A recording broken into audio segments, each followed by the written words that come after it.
Buya Gufron pasang badan mengorbankan kepentingan dirinya, datang ke Gus Salahuddin, mengajak Gus Salahuddin, Gus, panjenengan adalah cucu dari pendiri Nahdlatul Ulama ini. Tentunya tidak pantas bila NU ini terpecah. Pancasila adalah pusaka dari NKRI, merah putih adalah ruh dari NKRI, Bhinneka Tunggal Ika adalah sumsumnya Negara Republik Kesatuan Indonesia. Jangan merasa asing di negeri sendiri, tidak pernah mengenal dengan filsafat Pancasila. Bahkan banyak di antara orang-orang yang ingin merongrong Pancasila, perjuangan Buya Gufron tidak sendiri. Para muassis Indonesia bersama beliau. Kalau ada orang yang menanyakan Buya Gufron peranannya di Nahdlatul Ulama apa? Brut. Peranannya Buya Mama Gufron, perjuangan Buya Gufron dalam meneruskan tonggak estafet dari para pendiri Nahdlatul Ulama tidak bisa diragukan. Ketika era Orde Baru menggencet, bahkan ingin menghabisi para pemimpin NU, Buya Gufron bersedia menjadi tumbalnya Nahdlatul Ulama dalam kesepakatan dengan sahabat beliau Kiai Abdurrahman Wahid, Gus Maksum, Gusmi. Beliau dipenjara karena beliau menjalankan amanah 4 sahabat dari Nahdlatul Ulama menyebarkan lambang NU. Beliau tanpa diproses secara hukum masuk penjara. Ini tidak pernah diungkap. Buya Gufron tidak mencari apa yang beliau dari NU, tetapi beliau memiliki prinsip yang diturunkan kepada murid-muridnya. Ini kalau diakui menjadi murid kita ini. Kalau kau hikmat di Nahdlatul Ulama, cong. Nah, ini bahasa Madura ini, cong ini udah. Kalau engkau hikmat di Nahdlatul Ulama, jangan pertanyakan apa yang bisa saya ambil dari NU, apa yang saya bisa makan dari NU. Tapi kau hikmat di Nahdlatul Ulama, apa yang bisa saya korbankan untuk NU.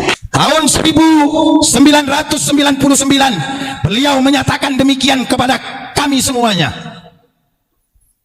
Ternyata ini bukan isapan jempol. Ketika muktamar NU Jombang terjadi mufarrokoh. Ini kalau orang yang ikut muktamar paham. Kalau orang yang tidak ikut muktamar nggak tahu. Entahnya, apalagi yang masih baru lulus SD. Oh nggak tahu.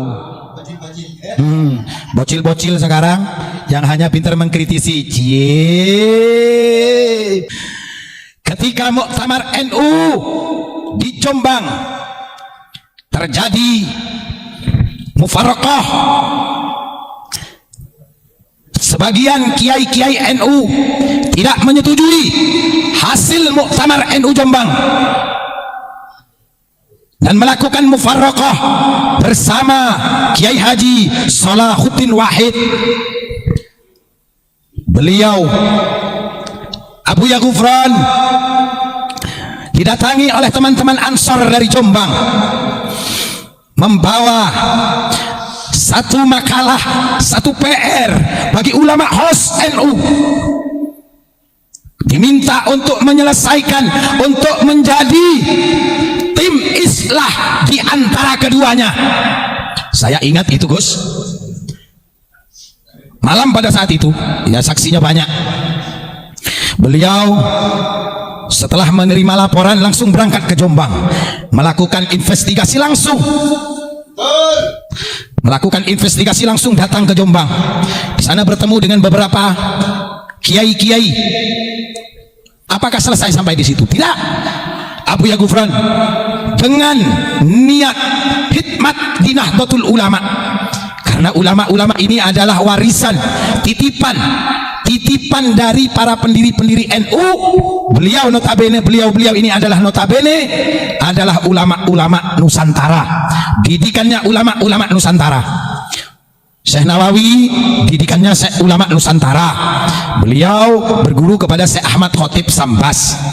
Thariqah Qadiriyah wan Naksabandiyah tidak ada yang mendirikan, tidak ada yang menyatukan selain Syekh Ahmad Khotib Sambas Kalimantan Barat.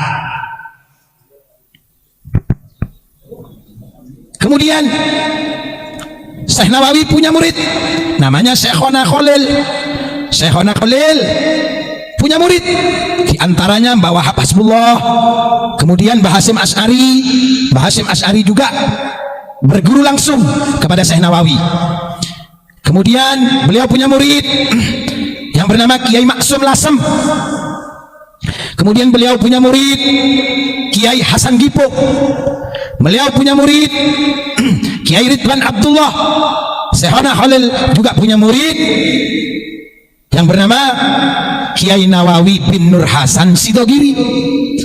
Beliau juga punya murid ada Mbah Manap Lirboyo. Beliau juga punya murid nih, beliau juga punya murid yang bernama Mbah Hamid Hasbullah, dan masih banyak juga ulama-ulama pendiri-pendiri NU itu. Karena saking tawaduknya Abu Ya Gufran tidak menginginkan adanya perpecahan di Nahdlatul Ulama hanya karena jabatan tanfidiyah, jabatan struktural. Abu Ya Gufran pasang badan, mengorbankan kepentingan dirinya, datang ke Gus Salahuddin, mengajak Gus Salahuddin, Gus, panjenengan adalah cucu dari pendiri Nahdlatul Ulama ini. Tentunya tidak pantas bila NU ini terpecah beda pendapat dan beda pilihan tentang ketua NU pada saat itu. Ini banyak yang mendampingi ulama-ulama Jombang ini datang kepada Gus Solah. Alhamdulillah dengan lobi beliau, panjenengan adalah cucu dari Mbah Hasyim Asy'ari, dan beliau-beliau yang menjabat sekarang ini juga sebagian dari cucunya pendiri-pendiri NU. Malu kalau sampai NU ini terpecah menjadi dua. Kita bisa bayangkan pada saat itu siapa yang berani menghadap kepada Gus Salahuddin. Abu Ya Gufran didampingi oleh kiai-kiai datang melobi, mengajak, merangkul. Inilah keikhlasannya Kiai Haji Salahuddin Wahid. Beliau menyatakan islah. Jangan merasa kecil hati.